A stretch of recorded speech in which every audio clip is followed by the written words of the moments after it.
रात को एकाएक बदले मौसम ने सब कुछ बदल कर रख दिया। कुछ किसानों ने फानों में आग लगाई तो आंधी की वजह से आग ने तांडव मचा दिया। कहीं पर चिंगारी के कारण आग भड़क उठी, हवा के साथ वो बढ़ती ही चली गई। आंधी के चलते हरियाणा में आग से हाहाकार मच गया। प्रदेश में चली तेज आंधी की वजह से करीब 175 जगहों पर खेतों में आग लगने की घटनाएं सामने आई। इस दौरान अधिकांश जगह फाने आग की भेंट चढ़े। सर्वाधिक 50 मामले जींद में सामने आए। इसके अलावा रोहतक, झज्जर, हिसार, पानीपत में भी आग लगने के कारण 2-2 दर्जन से ज्यादा मामले सामने आए हैं। हालांकि इस दौरान किसी भी प्रकार का कोई जानी नुकसान नहीं हुआ। कई जगहों खेतों में किसानों द्वारा लगाए गए तूड़ी के कूप भी जल गए। मौसम में ये बदलाव प्रदेश में किसानों के लिए बड़ी आफत बनकर सामने आया। तेज हवाओं की वजह से आग कई किलोमीटर तक फैल गई। कहीं कहीं भीषण आग से हालात ऐसे हो गए कि फायर ब्रिगेड की टीम भी कम पड़ गई। अधिकतर आग की घटनाओं पर ग्रामीणों ने अपने स्तर पर ही काबू पा लिया। जींद के नरवाना उपमंडल के गांवों कालवान, धमतान साहिब, दाता सिंह वाला, नेपेवाला, बदोवल, धनोदा में सर्वाधिक खेतों में आग लगने की घटनाएं सामने आई हैं। सबसे ज्यादा आग कालवन में भड़की।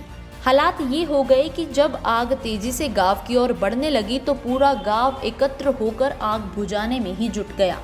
ट्रैक्टरों के माध्यम से पानी की बौछारें करके आग पर काबू पाया गया।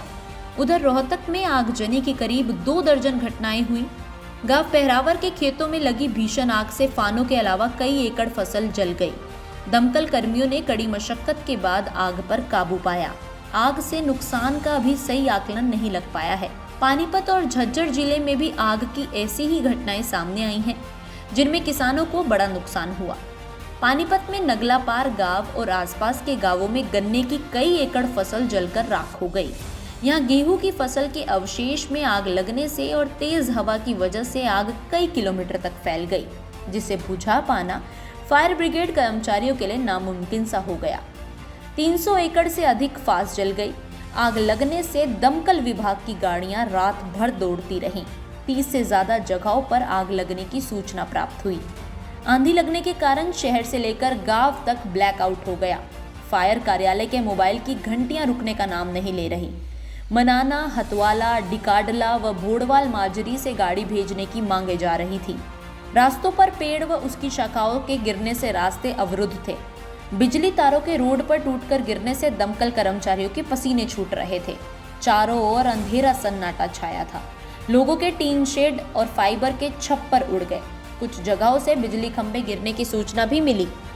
वहीं गुरुग्राम के मानेसर में सोमवार की रात करीब 25 एकड़ जमीन पर बने हुए कबाड़ के अवैध गोदामों में आग लग गई।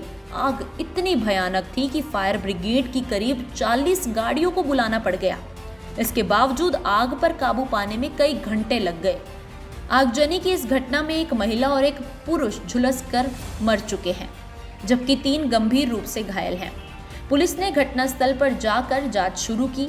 रात के समय कबाड़े के एक गोदाम में लगी आग को स्थानीय लोगों ने बुझाने का प्रयास किया, परंतु आग तेजी से दूसरे गोदामों तक फैलती चली गई।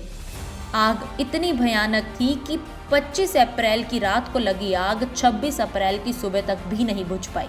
वही आग के अलावा बात की जाए तो इस समय हुई बूंदाबांदी की वजह से किसानों द्वारा बोई गई नरमा कपास की फसल को भी भारी नुकसान हुआ है। उधर हिसार में देर शाम फायर ब्रिगेड की गाड़ियां आग बुझाने इधर से उधर दौड़ती रहीं। गांव चिकनवास, सातरूड, खरड़ से खोका रोड, अगरोहा मंदिर के पास, सिवानी बोलान से भूना रोड की तरफ, गांव गेबीपुर, गांव छांग, धासू रोड, पीर बाबा की कुटिया के पास, गांव खरकपुनिया, हसनगढ़, भिटमड़ा और भदावड़ सहित कई स्थानों पर खेतों में आग लग गई। अधिकांश जगह फानों में ही आग लगी है। बरवाला क्षेत्र के गांव छान में देर शाम खेतों में भयंकर आग लगी। खास बात ये रही कि आंधी की आड़ में कई जगह किसानों ने खुद ही फानों को आग के हवाले कर दिया। उसके पीछे तर्क रहा कि एक तो खेत खाली होकर अगली फसल के लिए तैयार हो जाएगा, दूसरा आंधी की आड़ में फाने भी जला दिए जाएंगे तो कोई आरोप नहीं लगेगा, कार्यवाही से बचे रहेंगे।